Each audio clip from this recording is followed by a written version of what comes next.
up mga idol? Another day, another vlog naman po para kay Gulotski TV at kay Tanggol. Parang kasama na tingin mo sa akin ah.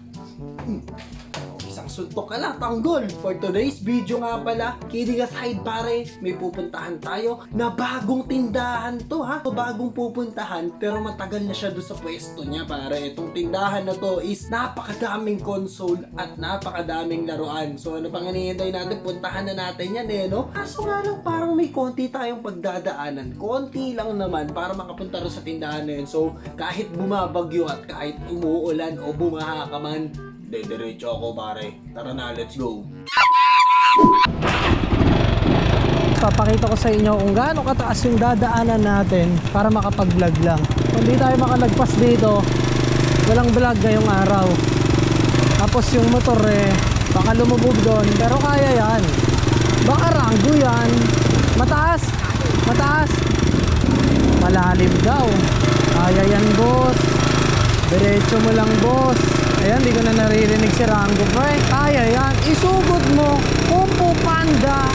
Kung ayaw mo, malunod ang motor mo. Patay. Patay. Patay. Bawal luminto boss. Boss, maano yung sapatos ko boss. Boss, mauna ang konti ha. Hey, wait lang, wait lang. Ayan, nakaligtas. Kunti. Ayun. Ayun. Lubog. Oh no.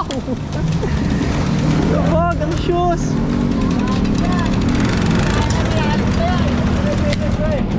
Natanggal yung kadena boy. At dahil nga kahit malakas na ang ulan at bumabagyo na pare, wala pa rin makakapigil sa akin. Pupuntahan ko pa rin tong dapat nating puntahan ngayong araw no. Dito lang naman to sa may Caloocan pare. Kung pamilyar sa iyo monumento, dito sa may 10th Avenue, pupuntahan natin yung sikat na Retro Haven pare. Retro Haven, pangalang palang heaven na pare dahil sa mga makikita natin dun sa loob nun no. Sa totoo lang matagal ko nang gustong puntahan sa Retro Haven dahil nga nakikita ko yung mga post nila sa Facebook pre. Ang dami dong mga console tsaka toys. Kaya ngayong araw, pare pasukin na natin to agad. Baka pasukin pa ng iba. Tara, let's go! Ding dong tayo. Ding dong. Ding dong. Ding dong. Ah, may aso. May aso. Ay, sige. Thank you. Nakita ko din. Yes, pwede. Ano kasi ka pwede? Ma-vlog ka? Parang ganun na po. Sige lang. Ay, thank you. At dahil may basbas na tayo, pwede na tayong mag-video rito sa loob. Alam niyo na pamangha ako rito sa loob dahil ang daming laruan at ang daming vintage console. Pero yung vintage console nila dito, hindi basta-basta dahil with box pa yung vintage console nila. Pero alam mo naman yung mga vintage console, bihira ka na makakita no, na may kasama pang box. Sa mga malalakas ko nga lang nakikita yung vintage console na may kasama pang box. Pero dito ang dami. PS1, PS2, PS3 at saka yung mga Nintendo, Famicom pare. Talagang mga nakabox pa. At ang maganda pa ron pre, hindi ganun kataas yung mga presyo ng mga vintage console nila dito. Tulad nung PS1 pare. Yung PS1 nila dito nakasale nasa 3,000 kompleto, good condition at with box. Yun yung gustong gusto ng mga nagko-collect pre, yung with box talaga eh. Ito napakaganda na ito sir. Kala mo original. Ay ano pa, brand new. Brand new pa ma'am.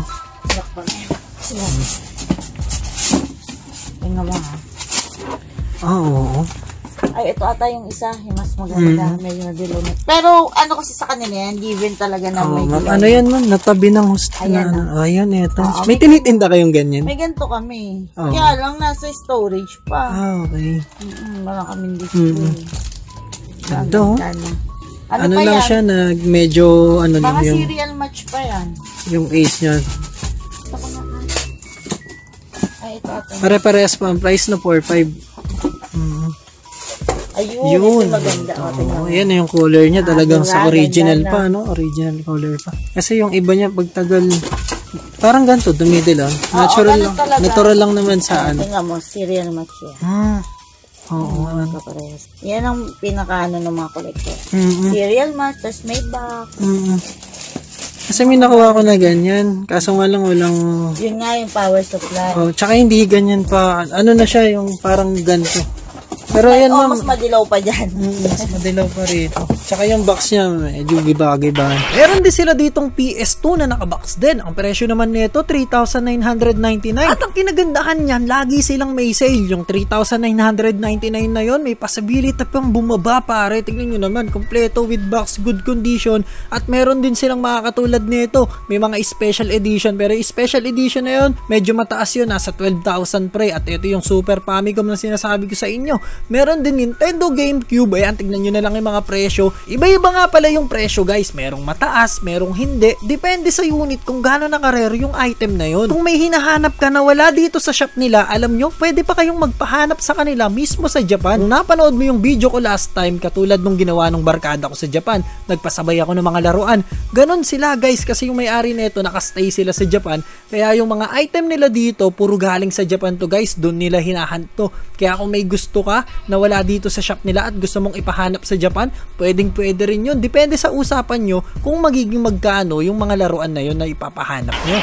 At sa patuloy na pag-iikot ko rito sa loob ng shop na to guys pare, may isang laruan dito na talagang nagpabagal ng tibok ng puso ko. Nung nakita ko yung laruan pre, split seconds lang naalala ko yung nakaraan talaga pare. Etong Gundam na to pre, tandang-tanda ko pa 20 years ago pre, nung nagkaroon ako nito, uwi ng tita ko galing Japan pre. Etong laruan na to, eto yun mismo pare, tandang-tanda ko pa magmula sa box, sa mga accessories, sa mismong Gundam, yung pagka-articulated ng mga braso niya, lahat-lahat pati kulay pre, talagang eto yun. Kinilibutan talaga ako pre, nagtaasan yung balahibo ko nung nakita ko tong laruan na to, grabe. Yung gantong laruan ko nga lang kasi na pamigay ko na sa mga pamangking ko nun, at yung mga pamangking ko nun, mga binata na rin ngayon, kaya hindi ko alam kung naitabi ba nila yung laruan na yun. Eto ma'am, hindi niya binibenta? Hindi kasi wala na siyang... Mahirap nang hanapin, no? Oh, tsaka yung ano na, test pipe. Wala, parang nakakatakot yung hawakan. Ito ma'am, hindi niya binibenta to. Sa PS4 ma'am, magkano yung mga... Depende sa type. Tapos yan, karamihan naman dyan. Ito yung mga painting. Opo. Oo. Ito, nasa magkano ma'am? Okay. Okay. Yung Gear 5 ba yung tinanong? Gear 5 po. Yung... 119. Okay. Pati yung dalawa yun. Opo. Ayun, rare yun. Yung order na yan, yung pinagtabihan ng bago mo. Ito ma'am, yung may itim? Ano po ito? Ano yan? Yamaha na component. Okay. Ma'am, yung mga manga niya magkano po? 150. 150, okay. Ano yan, puro 150 yung 9. Pero yung nasa kabilang side, kung makikita mo siya, marami din doon. Okay. May butas dyan. Yan. Dito? Oo. Ayan. Tanggalin mo isang open ka sa islam. Makikita mo sa ligid. Okay. Ang dami. Ma'am, adapter po ba ng ano to? Yung color gray na to, ma'am? Ito, this light. This light. Okay. Tapos ito, PS, pang Game Boy.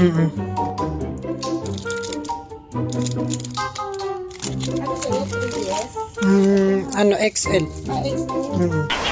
So yun na nga guys, no, ang dami-dami pang pwedeng makita sa loob na to. Kung ikaw vintage lover ka, lalo na ng mga console pre, dito kita i-recommend pre. Talagang hindi ako mapapahiya sa'yo. Ang ganda ng store na to para sa mga mahihilig sa mga retro games. Kung wala man dito yung gusto mo na console, pwede mong i-request sa mismong may-ari at sila mismo ang maghahanap doon sa Japan. Yung mga bala pre, kompleto sa PS1, meron sila mga bala, PS2, PS3, PS4, ang dami-dami nilang mga bala dito. At sa mga family computer, meron din. Sa laruan, meron din. Bala ng Game Boy, meron din. At sa dami ng nakita ko rito, isa lang talaga yung nagustuhan ko pre. Pangalawa na siguro yung PS1 na nakabox, gusto ko nun, pero sa susunod tayo i-score nun. Pero for today's video pre, ang i-score natin etong Gundam na to pare. Talagang once in a lifetime lang ako makahanap nito pre. Hindi ko na makikita to sa iba.